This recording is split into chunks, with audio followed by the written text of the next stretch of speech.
نؤمن به ونتوكل عليه ونعوذ بالله من شرور أنفسنا ومن سيئات أعمالنا من يهده الله فلا مضل له ومن يضلله فلا هادي له وأشهد أن لا إله إلا الله وحده لا شريك له وأشهد أن محمدا عبده ورسوله يا أيها الذين آمنوا اتقوا الله حق تقاته ولا تموتن إلا وأنتم مسلمون يا أيها الناس اتقوا ربكم الذي خلقكم من نفس واحدة وخلق منها زوجها وبث منهما رجالا كثيرا ونساء واتقوا الله الذي تساءلون به والأرحام إن الله كان عليكم رقيبا يا أيها الذين آمنوا اتقوا الله وقولوا قولا سديدا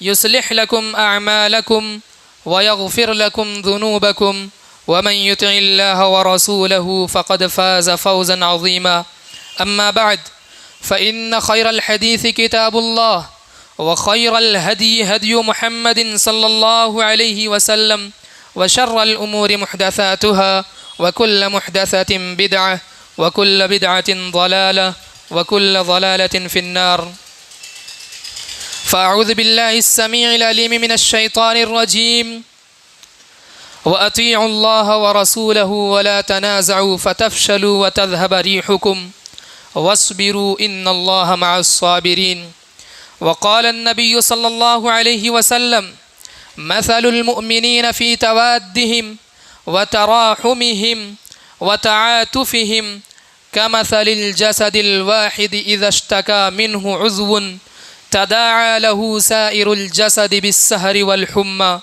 متفق علیہ۔ تمام قسم کی تعریف توصیف اس خالق کائنات مالک ارض و سما کے لیے ہے جس نے ہم تمام لوگوں کو پیدا فرمایا اور پیدا فرما کر یوں ہی بیکار بھٹکتے ہوئے جانوروں اور چوپایوں کی طرح نہیں چھوڑ دیا، بلکہ ہماری رشد و ہدایت کے لیے بے شمار انبیاء کرام کو مبعوث فرمایا اور سب سے آخر میں اس امت محمدیہ کی رہنمائی کے لیے جناب محمد رسول اللہ صلی اللہ علیہ وسلم کو مبعوث فرمایا۔ درود و سلام کا نزول ہو تمام انبیاء کرام پر، خصوصاً جناب محمد الرسول اللہ صلی اللہ علیہ وسلم پر۔ اللہم صلی علی محمد وعلی آل محمد کما صلیت علی ابراہیم وعلی آل ابراہیم انک حمید مجید۔ اللہم بارک علی محمد وعلی آل محمد کما بارکت علی ابراہیم وعلی آل ابراہیم انک حمید مجید۔ حاضرین جمعہ، بزرگوں، بھائیوں، پردنشین خواتین، خطبہ مسنونہ کے بعد جو آیت کریمہ پڑھی گئی ہے اور بخاری اور مسلم کی ایک حدیث بیان کی گئی ہے، اسی کے متعلق آج کا خطبہ ہونے والا ہے، اور آج کا خطبے کا جو عنوان اور موضوع ہے وہ ہے اتحاد و اتفاق کیوں اور کیسے۔ تو آئیے ہم اس کو کتاب و سنت کی روشنی میں جاننے کی کوشش کرتے ہیں کہ اتحاد کیوں ضروری ہے اور اتحاد کیسے ہو سکتا ہے۔ دین اسلام میں جو باتیں اللہ رب العالمین نے اپنی کتاب میں نازل کی ہے، اپنی کتاب میں بیان کیا ہے، اور رسول اللہ صلی اللہ علیہ وسلم نے اپنی عملی زندگی میں ہم لوگوں کو بتلائے اور سکھلائے ہیں، وہ ساری چیزوں کا ہم تمام لوگوں کو محاسبہ کرنا ضروری ہے۔ تو آئیے اللہ رب العالمین قرآن مقدس کے اندر کیا ارشاد فرماتا ہے۔ اللہ رب العالمین ارشاد فرماتا ہے وَأَطِيعُوا اللَّهَ وَرَسُولَهُ، کہ تم اللہ رب العالمین کی اطاعت کرو اور اس کے رسول کی اطاعت کرو۔ وَلَا تَنَازَعُوا، اور آپس میں اختلاف نہ کرو، متفرق نہ ہو جاؤ، جدا جدا نہ ہو جاؤ. وَلَا تَنَازَعُوا فَتَفْشَلُوا، اگر تم متفرق ہو جاؤ گے تو اللہ رب العالمین کہہ رہا ہے کہ اس کے نتیجے میں کیا ہوگا؟ فَتَفْشَلُوا وَتَذْهَبَ رِيحُكُمْ، کہ تم بزدل ہو جاؤ گے، کمزور ہو جاؤ گے اور تمہاری ہوا اکھڑ جائے گی، یعنی تمہارے اندر سے طاقت ختم ہو جائے گی اور تم اللہ رب العالمین کے اس فرامین کے مطابق زندگی گزارو گے.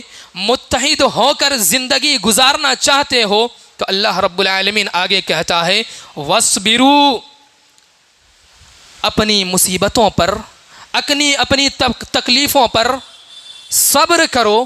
ان اللہ مع الصابرین، بے شک اللہ رب العالمین صبر کرنے والوں کے ساتھ ہے. تو ہمیں اس آیت کریمہ سے یہ بات معلوم ہوئی کہ اللہ رب العالمین اپنے قرآن مجید کے اندر، اپنے قرآن مقدس کے اندر یہ بیان فرما رہا ہے کہ لوگوں تم اللہ رب العالمین کی اطاعت کرو اور رسول اللہ صلی اللہ علیہ وسلم کی بھی اطاعت کرو.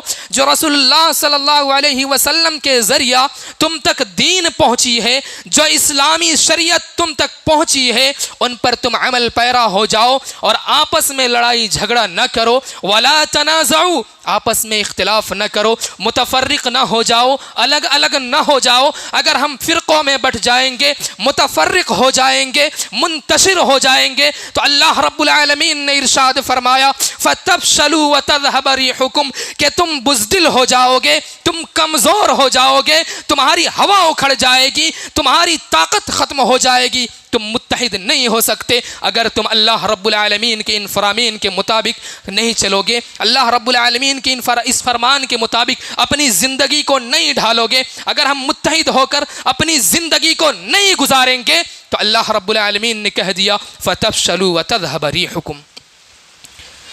لوگوں، ضرورت اس بات کی ہے کہ آج ہم اپنی صفوں میں اتحاد قائم کریں. آج ہم اپنی صفوں کو اختلاف اور انتشار سے بچائیں. اگر ہم ایسا کریں گے تو واقعی اللہ رب العالمین کے نزدیک ہم کامیاب انسان کہلائیں گے. اسی طرح اللہ کے رسول صلی اللہ علیہ وسلم نے ارشاد فرمایا مثل المؤمنین فی توادہم وتراحمہم وتعاطفہم کمثل الجسد الواحد اذا اشتکى عضو تداعى له سائر الجسد بالسہر والحمى.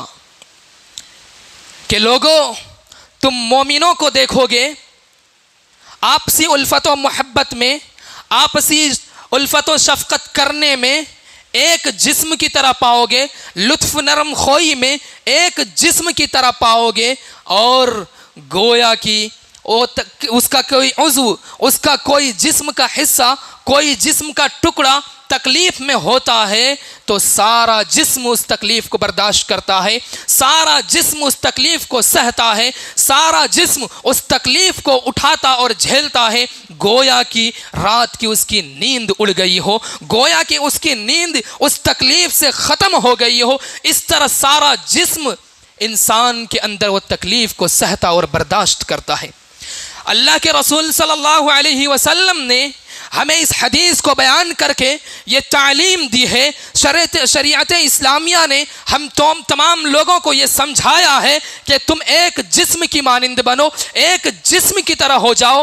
جس طرح جسم کے کسی ایک حصے میں تکلیف پہنچتی ہے تو سارا جسم اس تکلیف کو اٹھاتا ہے، سارا درد جسم برداشت کرتا ہے. اسی طرح اگر تمہارے اندر، تمہارے درمیان کسی مسلمان کو، کسی بھائی کو تکلیف پہنچتی ہے، تم اس تکلیف اور درد کو اپنا تکلیف اور درد سمجھو، تب جا کر کے تم کامیاب ہو سکتے ہو، متحد ہو سکتے ہو. یہ ہمیں تعلیم دے رہی ہے حدیث کہ تم متحد ہو جاؤ، ایک بن کر کے رہو، ایک جماعت بن کر کے رہو، منتشر نہ ہو، اختلاف برپا نہ کرو. اور اختلاف برپا کرنے سے امت ٹوٹ جاتی ہے، بکھر جاتی ہے. اسی لیے اللہ رب العالمین اور رسول اللہ صلی اللہ علیہ وسلم نے ہمیں یہ تعلیم دی ہے. جس قوم کے اندر اختلاف پیدا ہو جائے، انتشار برپا ہو جائے، تو وہ شخص کبھی کامیاب نہیں ہو سکتا۔ اگر یہی شخص اگر ایک صف میں کھڑے ہو جائے، ایک صف بستہ ہو جائے اور متحد ہو کر زندگی گزارنے کا عہد کر لیں تو اللہ رب العالمین کے نزدیک کل قیامت کے روز کامیاب انسان کہلائے گا اور اپنی آخرت کو وہ سنوارے گا۔ لہذا ضرورت اس بات کی ہے کہ ہم تمام لوگ متحد ہو جائیں، منتشر ہونے سے اپنے آپ کو بچائیں، اپنی قوم کو منتشر ہونے سے بچائیں اور الگ الگ ہونے سے بھی بچائیں۔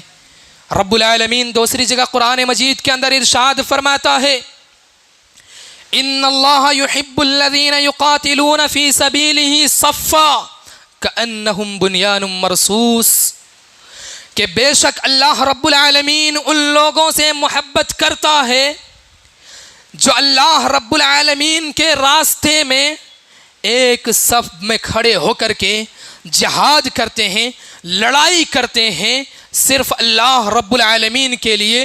کأنہم بنیان مرصوص، گویا کہ وہ ایک سیسا پلائی ہوئی دیوار ہو۔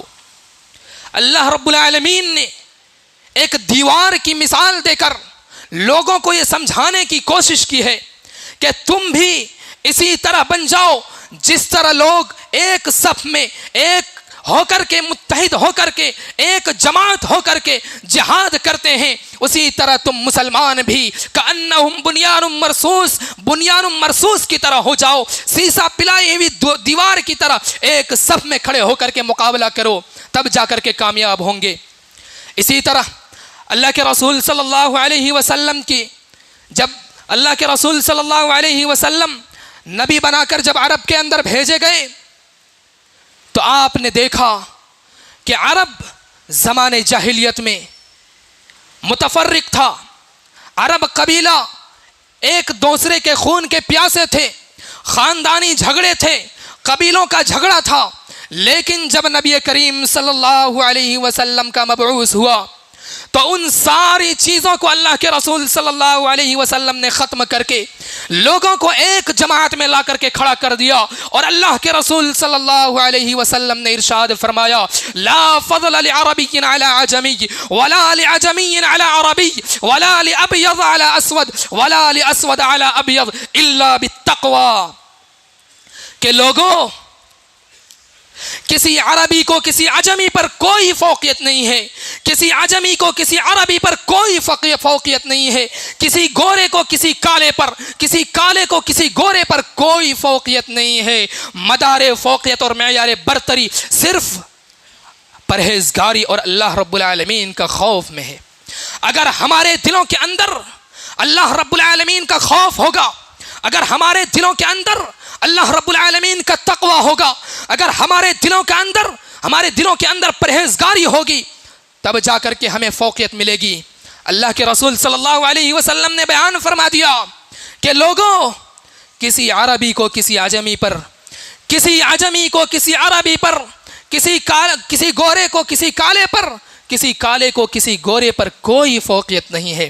اگر فوقیت ہے تو صرف اور صرف تقوی کی بنیاد پر ہے، پرہیزگاری کی بنیاد پر ہے، خوف کی بنیاد پر ہے۔ اسی طرح رسول اللہ صلی اللہ علیہ وسلم غزوہ بنی مستلق سے واپس لوٹ رہے ہیں، راستے میں آپ صلی اللہ علیہ وسلم اور صحابہ کرام رضوان اللہ علیہم اجمعین آرام کرنے کے لیے کسی جگہ پر پڑاؤ ڈالتے ہیں۔ کسی معاملے پر دو صحابہ کے درمیان لڑائی ہو جاتی ہے، نزاع ہو جاتی ہے، اور ایک دوسرے ان میں سے ایک صحابی انصاری صحابی تھے اور دوسرے صحابی مہاجر صحابی تھے۔ تو انصاری صحابی نے اپنی قوم کو بلایا اور کہا یا علی الانصار، اے انصار کی جماعت میری مدد کے لیے آؤ۔ اسی وقت مہاجر صحابی نے بھی آواز لگائی اور کہا یا علی المہاجرین، اے مہاجروں کی جماعت ہماری مدد کے لیے آؤ۔ جب نبی کریم صلی اللہ علیہ وسلم تک یہ بات پہنچتی ہے تو رسول اللہ صلی اللہ علیہ وسلم اپنی چادر کو کندھے پر لادتے ہیں اوڑھ کر کے. اسی وقت آپ صلی اللہ علیہ وسلم دوڑتے ہیں اور وہاں پہنچ کر دیکھتے ہیں قبل اس کے کہ وہ آپس میں دونوں ٹکرا جاتے, آپس میں لڑ پڑتے, آپ صلی اللہ علیہ وسلم نے فرمایا افبدعوى الجاہلیہ وانا بین ظہرانیکم, لوگو تم لوگوں نے پھر سے زمانے جاہلیت کی پکارنے لگے, پھر سے تم لوگوں نے خاندان اور قبیلے کے نعروں پر نعرے لگانا شروع کر دیے. ابھی تو میں نے کل ہی ان چیزوں کو ختم کیا تھا, جبکہ میں تمہارے اندر ابھی زندہ ہوں, اور پھر سے تم نے ان نعروں کو دوبارہ شروع کر دیا ہے.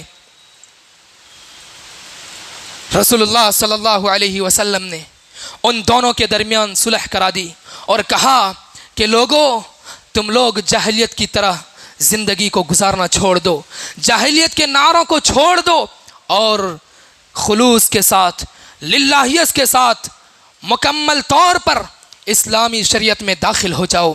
چنانچہ رسول اللہ صلی اللہ علیہ وسلم کی بات پر وہ دونوں آپس میں صلح کر لیتے ہیں, بھائی چارگی اختیار کر لیتے ہیں. اسی لیے اللہ رب العالمین نے سورہ آل عمران کے اندر ارشاد فرماتا ہے وَاعْتَصِمُوا بِحَبْلِ اللَّهِ جَمِيعًا وَلَا تَفَرَّقُوا, لوگو تم اللہ رب العالمین کی رسی کو مضبوطی سے تھام لو, مضبوطی سے پکڑ لو, وَلَا تَفَرَّقُوا, اور جدا جدا نہ ہو جاؤ, فرقوں میں مت بٹ جاؤ. وَلَا تَفَرَّقُوا وَاعْتَصِمُوا بِحَبْلِ اللَّهِ جَمِيعًا وَلَا تَفَرَّقُوا وَاذْكُرُوا نِعْمَةَ اللَّهِ عَلَيْكُمْ, اور تم اپنے اوپر اللہ رب العالمین کی نعمتوں کو یاد کرو. وَاذْكُرُوا نِعْمَةَ اللَّهِ عَلَيْكُمْ, اللہ رب العالمین لوگوں سے کہہ رہا ہے کہ تم اپنے اوپر اللہ رب العالمین کی نعمتوں کو یاد کرو. اذ کنتم اعداء فالف بین قلوبکم, جب تم ایک دوسرے کے دشمن تھے, جب تم ایک دوسرے کے خون کے پیاسے تھے, تب اللہ رب العالمین نے تمہارے دلوں کے درمیان, تمہارے دلوں کے اندر الفت و محبت ڈال دی. فالف بین قلوبکم فاصبحتم بنعمتہ اخوانا, اور اللہ رب العالمین کی اس نعمت کے ذریعے سے, اس نعمت کی بنیاد پر تم آپس میں بھائی بھائی بن گئے. وَكُنْتُمْ عَلَى شَفَا حُفْرَةٍ مِّنَ النَّارِ, اور اس وقت کی نعمت کو بھی یاد کرو جب تم جہنم کے گڑھے کے کنارے پہنچ چکے تھے. فَأَنْقَذَكُم مِّنْهَا, تو اللہ رب العالمین نے تمہیں اس گڑھے کے کنارے سے نجات دیا اور نکال دیا. فَأَنْقَذَكُم مِّنْهَا, اللہ اکبر. اللہ رب العالمین اپنے بندوں کو یہ نعمتیں یاد دلا رہا ہے کہ تم اللہ رب العالمین کی نعمتوں کو یاد کرو اور تم متفرق نہ ہو جاؤ, فرقوں میں مت بٹ جاؤ. جب تم ایک دوسرے کے دشمن بنے ہوئے تھے, جب تم ایک دوسرے کے خون کے پیاسے تھے, تب اللہ رب العالمین نے تمہارے دلوں کے درمیان الفت و محبت کو ڈال دیا اور تمہیں بھائی بھائی بنا دیا, اور تم جہنم کے گڑھے کے کنارے بھی پہنچ چکے تھے. لیکن اللہ رب العالمین کی فضل تمہارے اوپر ہوئی, اللہ رب العالمین کا کرم تم پر ہوا, اور اللہ رب العالمین نے اس گڑھے کے کنارے سے تم کو بچا لیا. كَذَلِكَ يُبَيِّنُ اللَّهُ لَكُمْ آيَاتِهِ لَعَلَّكُمْ تَهْتَدُونَ, اللہ رب العالمین اسی طرح تم پر اپنی آیتوں کو, اپنی نشانیوں کو کھول کھول کر بیان کرتا ہے. لوگوں تو ضرورت اس بات کی ہے کہ آج ہم اپنی صفوں کو مضبوط بنائیں, ہم متحد ہو کر اپنی زندگی کو گزاریں اور اپنی زندگی کو شریعت اسلامیہ کی مطابق ڈھالیں, تب جا کر کے ہمیں کامیابی مل سکتی ہے. اگر ہم متفرق ہو گئے, اگر فرقوں میں بٹ گئے, تو ہم کبھی کامیاب نہیں ہو سکتے. ہماری زندگی میں مشکلیں اور تکلیفیں آئیں گی. اگر ہم متحد نہیں ہوئے تو, اگر ہم متحد ہو جائیں گے اور اللہ رب العالمین اور رسول اللہ صلی اللہ علیہ وسلم کے ان فرامین کے مطابق اپنی زندگی کو نافذ کریں گے, اپنی زندگی کو گزاریں گے, تو ہمیں کامیابی مل سکتی ہے. اسی طرح حضرت عمر اور ابو بکر رضی اللہ عنہ کے درمیان کسی معاملے کو لے کر کچھ نزاع ہو گئی اور ابو بکر رضی اللہ عنہ نے کچھ سخت کلامی کہہ دیا، حضرت عمر رضی اللہ عنہ اس بات پر ناراض ہو گئے کہ ابو بکر رضی اللہ عنہ نے مجھے برا بھلا کہا، لیکن ابو بکر رضی اللہ عنہ واپس آتے ہیں اور عمر رضی اللہ عنہ کو کہتے ہیں، یہ اتحاد کی مثال دیکھیے، ابو بکر رضی اللہ عنہ کے دل میں یہ احساس ہوتا ہے کہ میں نے عمر رضی اللہ عنہ کے ساتھ غلط کیا ہے، میں نے ان کو سخت کلامی کہہ کر کے غلط کیا ہے، ان کی سرزنش کر کے میں نے غلط کیا ہے۔ چنانچہ حضرت ابو بکر رضی اللہ عنہ عمر رضی اللہ عنہ سے گزارش کرتے ہیں اور کہتے ہیں کہ عمر، میں نے تمہیں سخت کلامی کہا ہے، میں نے تم کو سخت کلام کہہ دیا ہے، میں نے تمہیں برا بھلا کہہ دیا ہے، لہٰذا تم مجھے معاف کر دو، میں آپ سے گزارش کر رہا ہوں کہ آپ مجھے معافی دے دیں۔ لیکن عمر رضی اللہ عنہ جواب دیتے ہیں کہ ابو بکر، میں معاف نہیں کرتا، کیونکہ تم نے مجھے برا بھلا کہا ہے، تم نے مجھے سخت کلام سے نوازا ہے، اس لیے میں تمہیں معاف نہیں کروں گا۔ چنانچہ ابو بکر رضی اللہ عنہ دربار رسالت پہ تشریف لے جاتے ہیں، رسول اللہ صلی اللہ علیہ وسلم کو اپنے معاملات سے باخبر کرتے ہیں اور کہتے ہیں کہ ہمارے اور عمر رضی اللہ عنہ کے درمیان کچھ نزاع ہو گئی، کچھ انبن ہو گئی۔ چنانچہ پھر اسی وقت عمر رضی اللہ عنہ کے دل میں بھی یہ احساس ہوتا ہے کہ ابو بکر رضی اللہ عنہ مجھ سے بڑے ہیں، میں نے اسے معافی نہ دے کر کے میں نے ان کے ساتھ غلط کیا ہے۔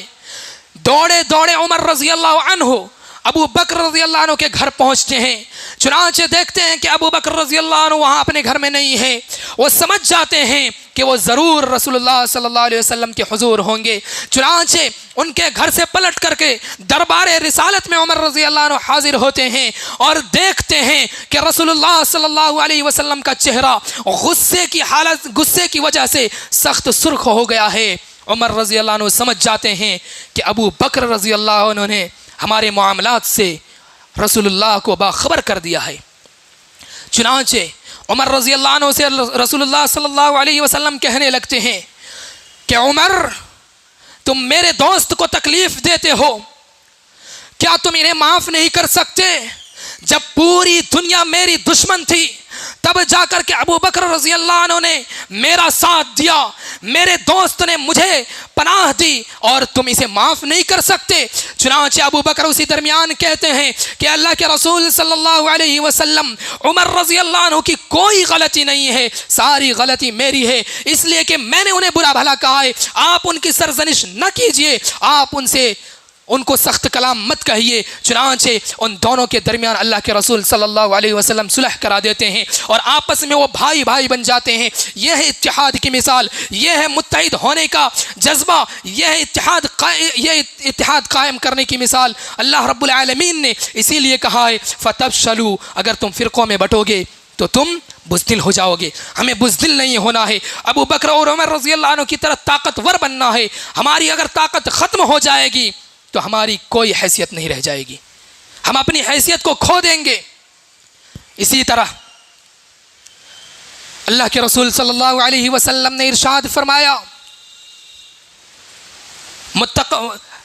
امام موطا میں مالک رحمہ اللہ نے روایت کیا ہے، امام مالک رحمہ اللہ بیان کرتے ہیں کہ رسول اللہ صلی اللہ علیہ وسلم نے فرمایا ترکت فیکم امرین لن تضلوا ما تمسکتم بہما کتاب اللہ وسنت رسولہ صلی اللہ علیہ وسلم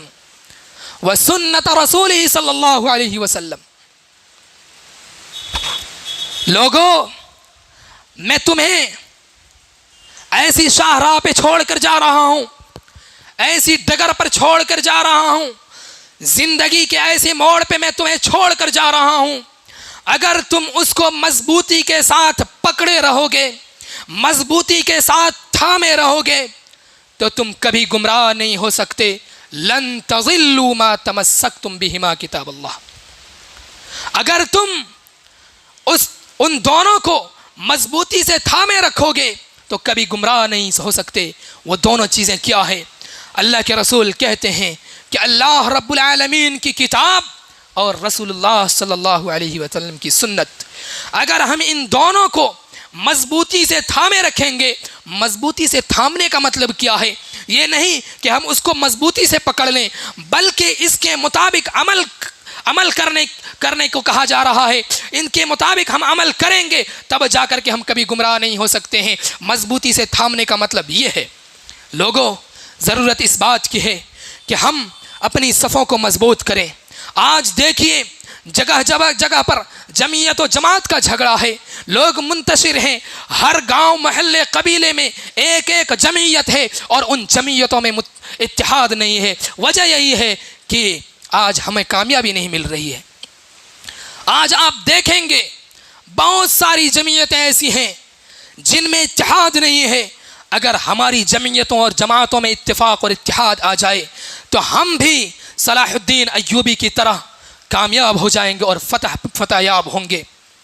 دیکھیے جنگ بدر، رسول اللہ صلی اللہ علیہ وسلم جنگ میں شریک ہوتے ہیں، 313 کی تعداد ہے، لیکن اسی کی اپوزٹ، اس کے الٹا مخالف جو ہیں کفار کی لشکر، وہ 1000 کی تعداد میں ہیں.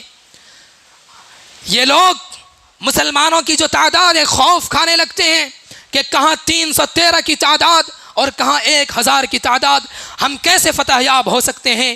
لیکن یہ لوگ اپنی صفوں میں اتحاد قائم کرتے ہیں، اپنی صفوں کو مضبوط بناتے ہیں، بنیان مرصوص کی طرح کھڑے ہو کر کے مقابلہ کرتے ہیں تو اللہ رب العالمین کی طرف سے مدد آتی ہے اور اس جنگ میں فتح یابی ہوتی ہے اور وہ اس جنگ کو جیت جاتے ہیں. اسی طرح آج ہمیں بھی ضرورت اس بات کی ہے کہ اگر ہم اپنی صفوں کو مضبوط بنائیں گے تو اللہ رب العالمین کی طرف سے ہماری مدد نازل ہوگی، ہماری مدد آئے گی. لہٰذا ہم تمام لوگوں کو چاہیے کہ آپسی اختلافات کو دور کریں اور آپس میں متحد ہو کر زندگی گزاریں. اللہ رب العالمین سے دعا ہے کہ بار الہ ہم تمام لوگوں کو اتحاد و اتفاق قائم کرنے کی توفیق عطا فرما. بار الہ ہم تمام لوگوں کو انتشار اور اختلاف سے بچائے. جیسا کہ علامہ اقبال نے کہا تھا، متحد ہو تو بدل ڈالو نظام گلشن، منتشر ہو تو مرو شور مچاتے کیوں ہو. اللہ رب العالمین سے دعا ہے کہ ہم تمام لوگوں کو اتحاد اور اتفاق کے ساتھ زندگی گزارنے کی توفیق عطا فرما. آمین. وآخر دعوانا ان الحمد للہ رب العالمین.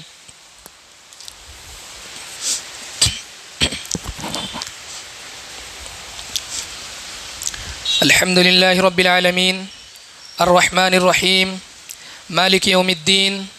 اشہد ان لا الہ الا اللہ وحدہ لا شریک لہ واشہد ان محمدا عبدہ ورسولہ. عباد اللہ رحمکم اللہ، ان اللہ یأمر بالعدل والاحسان وایتاء ذی القربى وینہی عن الفحشاء والمنکر والبغی یعظکم لعلکم تذکرون. اذکروا اللہ یذکرکم وادعوہ یستجب لکم ولذکر اللہ اکبر واللہ یعلم ما تصنعون. ایک گزارش ہے، جیسا کہ کچھ دن پہلے اس مسجد کے اندر اجتماع ہوا تھا مطرب بن خالد کا، ان کے والد کا انتقال ہو گیا ہے، تو انہوں نے آپ لوگ